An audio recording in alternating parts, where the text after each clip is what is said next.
Hi everyone, back here again for another video. Today let's have a look at the Magic Keyboard and the Logitech Combo Touch. These two devices are very well suited for the iPad as it should be. But do you have doubts of getting either one of these like I did? That is, if the Logitech Combo Touch can perform as well as the Magic Keyboard, or perhaps the other way around, that you're not sure, again same as me, if the Magic Keyboard is worth your money. Let's see how these two look and what I think are the good and the bad on each of these devices.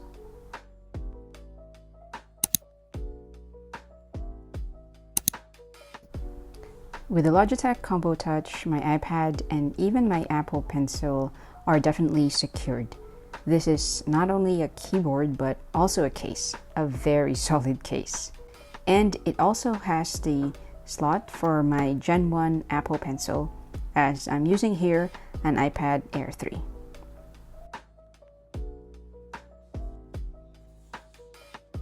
As you see here, the iPad is fully covered, but obviously the Combo Touch adds significant thickness and weight to the iPad.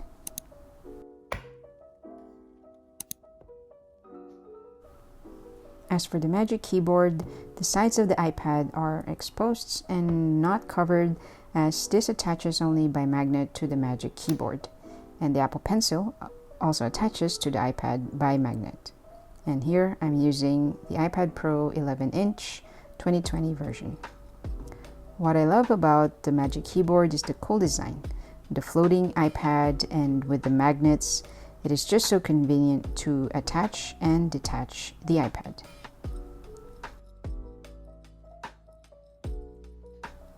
On the other hand, what I love about the Logitech Combo Touch's case is that it comes with many viewing angles, something I don't have on the Magic Keyboard.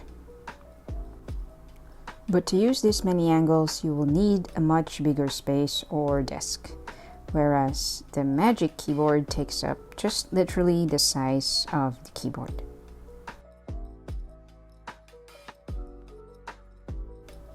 Anyway, for sure on both keyboards, I can easily adjust the screen to the angle I want when I'm typing.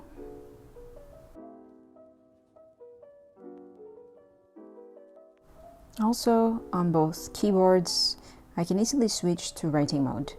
With the Magic Keyboard, I can simply grab the bottom of the iPad, fold the Magic Keyboard, and put the iPad on top of it and start writing.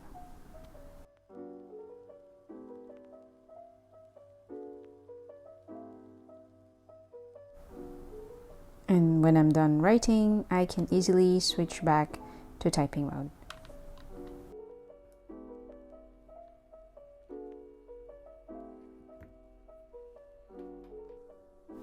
With the Logitech Combo Touch, I can easily detach the keyboard, and with the different angles of the kickstand, I can put it in an angle that is very comfortable to write. Lately, I prefer to write this way, that is with a bit of an angle, compared to writing flat on my desk. I feel like it's easier for me to see the screen clearly in this way.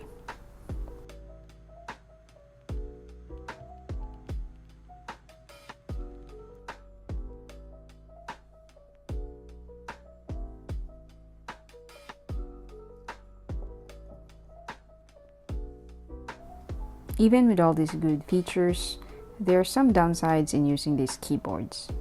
Both of these make the iPad really heavy, but with the Logitech Combo Touch, it's not only heavy, but because of the thick case, it makes the iPad very bulky.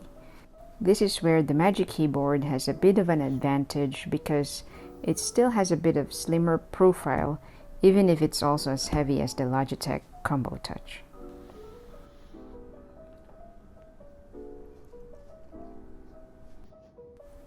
Now let's talk about the keyboard, and I'll go straight to the point.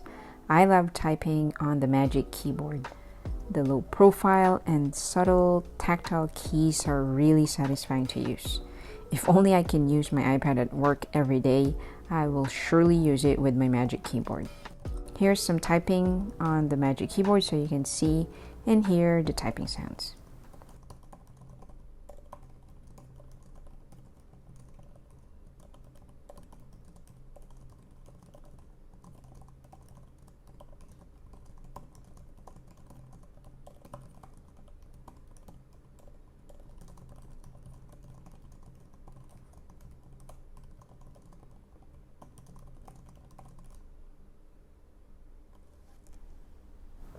And now, here are some typing sounds on the Logitech Combo Touch.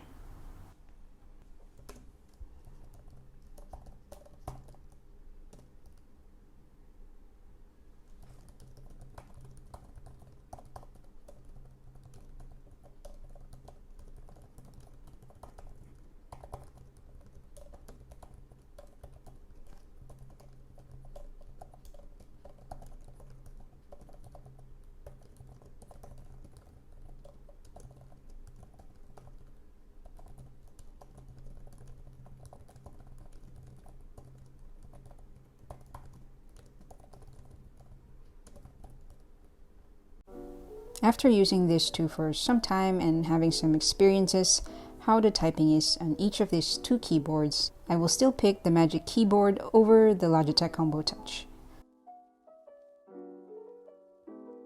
The typing on the Combo Touch is more on the mushy feel and not as tactile and as nice as typing on the Magic Keyboard. And I'm saying this because I've used both.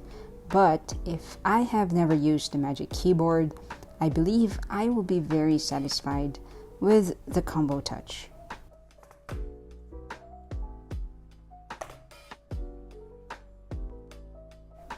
Plus, with the function keys that are available on the Combo Touch, this functionally gives an advantage over the Magic Keyboard. It is nice to have the dedicated keys to adjust the volume or lock the iPad, for example, with just a stretch of my finger. Both the Magic Keyboard and Combo Touch have backlit keys, and it can be really bright when I'm in a dark room or I have dim lights. But the Combo Touch wins here because of the dedicated function keys to quickly adjust the backlights.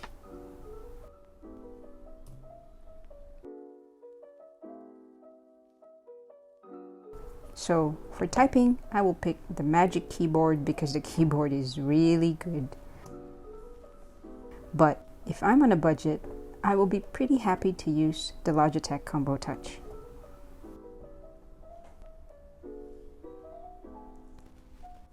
Now moving on to the trackpad. I don't see much difference between the trackpad of the Logitech Combo Touch and the Magic Keyboard. And I'm happy to say that the trackpad on the Combo Touch works the same as the Magic Keyboard. There are no stutters or weird scrolling like what I experience when using my other Logitech Bluetooth mice. The gestures are also the same, so again, if I have never used the Magic Keyboard, I will be very much satisfied with the Combo Touch.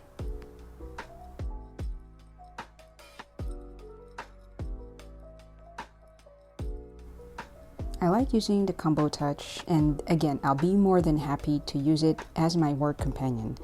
If I have not felt how it is to use the Magic Keyboard, I don't think I'll be looking for more, and I'll be satisfied with just the Logitech Combo Touch. With the cheaper price and many functions, I think this is really a good Magic Keyboard alternative. On the other hand, I have been using the Magic Keyboard for a year now, and I have been really loving it. For me personally, this is a good investment because I have been so productive this year on my YouTube channel using just my iPad. And with the help of the Magic Keyboard, when I transform my iPad into a laptop, my mind shifts with it and knows it's time to do some work. And with the elegance of the Magic Keyboard, it just really gives a nice user experience overall. So hope this video helps. If you have questions, leave me a comment down below. And that's it. Thanks for watching.